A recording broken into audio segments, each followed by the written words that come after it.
Me out though, right? Can y'all help me out? Y'all want to be sure? Okay, because I'm getting ready. I have to share a sermon. I'm gonna share a message with you guys tonight, and it's titled "Stuck on the Side of the Pool." Stuck on the side of the pool. Two words that come into your mind that make your heart sink, that make your heart drop, that make you want to panic, that make you just want to just end your life. Those two words are, "I'm stuck." Anybody ever been stuck before? You ever been stuck? Now, let me share the story with you.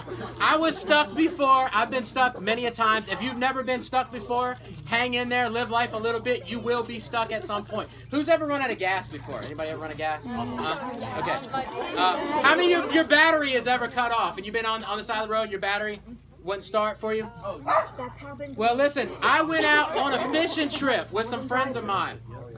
And you guys know this was before I had the boat. And I used to be real desperate to fish because I used to love, how many of y'all love fishing? I used to be desperate to fish. So I would go out in some desperate situations in order to get to the fish. Now, we lived in the Chesapeake area of Hampton Roads, and it was right near the Chesapeake Bay. And I went out there one day on my friend's boat.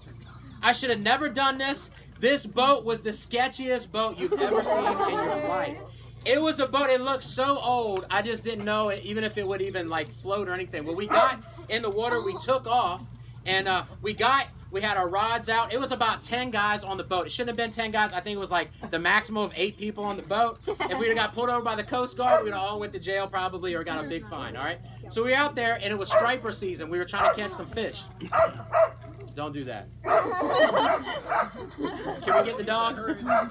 I won't be able to get it on video. So anyway, we're out there on this boat, and next thing you know, we're fishing. We're catching fish. This is great. Everything's going great. And one of the guys looks down and he says, "Is there supposed to be water in the boat?" Now listen, you're not supposed to have water in the boat when you go out in the middle of the ocean, fishing, right? And so he looked down and he said, and the guy that owned the boat said, I forgot to screw in, because there's like a screw in the back of the boat that you're supposed to plug in, the plug in the back of the boat. So he said, I forgot to put that in there. Oh my goodness. We're like, oh my gosh, we're going to die right now. So it's a desperate situation. So you know what I did? I said, let's get the buckets. We started bailing water. We took the buckets. We started throwing water overboard because we don't want to die. We're out in the middle of the ocean and there's no other boats around. We don't want to die, so we start bailing water out of this boat. And so anyway, I even started praying. I got so desperate, I was like, oh, Lord Jesus, like, don't let this boat sink. Lord, don't let this boat sink. You do pretty desperate things when you're in a desperate situation, especially when you're stuck. When you're stuck, it's like the most horrible feeling ever. Like, you know, we got stuck, some people got stuck. Have you ever been to the beach? And you can drive, some places you can drive on the beach. And it's so funny. Sometimes it's funny to see people get stuck. But like in my situation, when we got stuck, I thought, like, I'm going to die. So, like, we gotta fix this real quick. Well, anyway, long story short, we end up making it back to shore, and we didn't die. Good news. But we were stuck, right? And I want to talk to you about a guy today in the Bible that was stuck. Now, you might not feel like that you're stuck today. Maybe some of you guys that are here today, maybe you're stuck. Maybe you're stuck in a bad relationship. You're stuck with a bad habit. You're stuck in a situation that you feel is helpless or hopeless that you can't get out of. I got good news for you today. There's help and there's hope, because when we're stuck, God can come into our situations, intervene, and get us out. Okay? I want to talk to you tonight about a guy who was stuck in the Bible. I'm going to read it to you, and it's from the Gospel of John, and we're going to begin with chapter 5 and verse 1. All right? I'm going to read this to you. Now, after this, there was a feast of the Jews, and Jesus went up to Jerusalem. Now, there is in Jerusalem by the sheep gate a pool, which is called in the Hebrew Bethesda. So, I want to lay this picture out for you. Jesus comes into Jerusalem. He goes into the gate. It's called the sheep gate, and he sees this pool. Now, at this pool, all right, the Bible says in the next verse, in verse 2, or verse 3, around this pool, there lay a great multitude of sick people, blind, lame, paralyzed, waiting for the moving of the water. Well, here was their tradition. Here's what was their superstition, all right? For when an angel went down at a certain time into the pool and stirred up the water, Whoever stepped in first after the stirring of the water was made well of whatever disease that they had. Now, there was a certain man who had an infirmity that was there for 38 years. Somebody say he's stuck. He's stuck. But he's not the only one who's stuck. All right? There's a multitude of people that are lame. That means they can't walk. There's a multitude of people that are sick. There are people that are paralyzed. They can't move around. They're in a hopeless situation and they are stuck. But here's the good news. Verse 6 starts to begin to tell you the good news, and it says, when Jesus, everybody say Jesus. Jesus. Jesus. Now Jesus is stepping on the scene, and it says, and when he saw him lying there, he already knew that he had been in that condition a long time. How many of you guys know that being stuck is one thing, but being stuck in a place for a long time can be incredibly discouraging, frustrating, makes you want to give up, makes you want to not go on any further, makes you just want to just leave it all right there.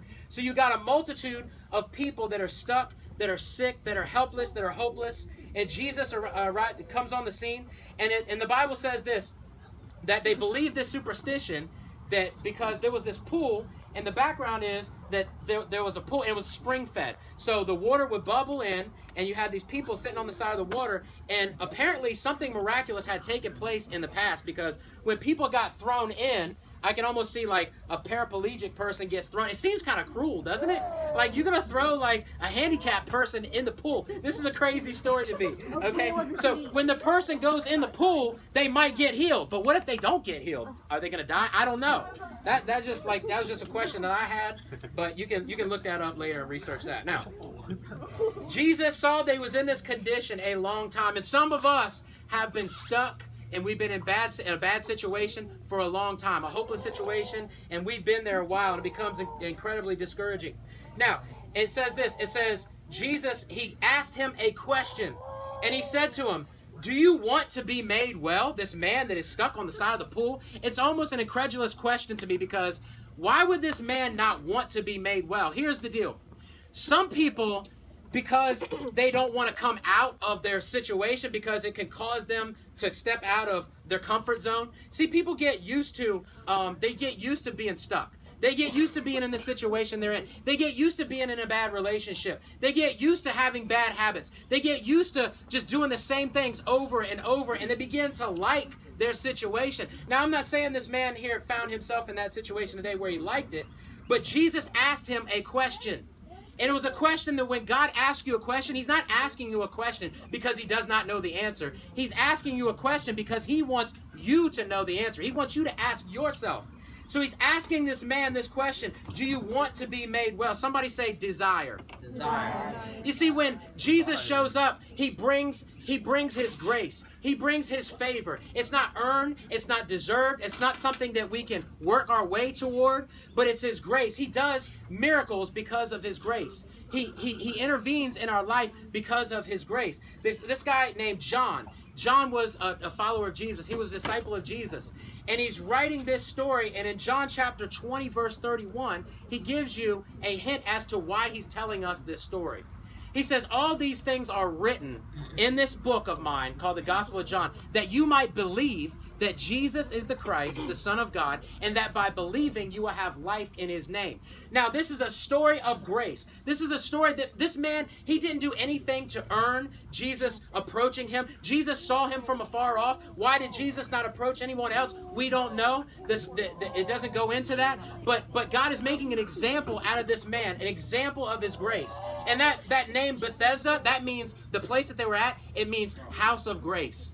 It says there were 5 porches there. The number 5 in the Bible is the number of grace. So this is a story of grace. And grace shows up in a place of our greatest need. Aren't you guys glad for the grace of God? When you don't deserve God to come and forgive you, when you don't deserve God to come around and pick you up and to change your life, he's still there for you anyway. It's not something that you can deserve or that you earn, but God through his grace is getting ready to perform a miracle in this man's life. And he says, do you want to be made well? And the sick man answered him and said, Sir, I have no man to put me in the pool when the water is stirred up. But while I am coming, another steps down before me. Somebody say excuses. Excuses. You know what happens? We begin to make excuses when we're in a situation where we're frustrated, we don't think that we can get out. We start making excuses. And here's the thing in life. The person that makes the most excuses is the least successful person in life.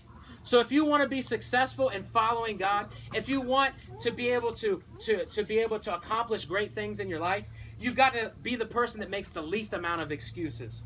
But you need the grace of God. You need to ask yourself the question, do I want to be made well? Do I have desire? And you got to stop making excuses. And the next step that you can take in order to move forward with God is this. And it says that he went down, and Jesus said to him, immediately when he began to start making excuses, Jesus didn't even pay attention. Notice what Jesus didn't say. Oh, I feel bad for you. Oh, can I just pray for you right now? Jesus didn't say anything. He immediately gives this man instruction. He says, rise, take up your bed, and walk.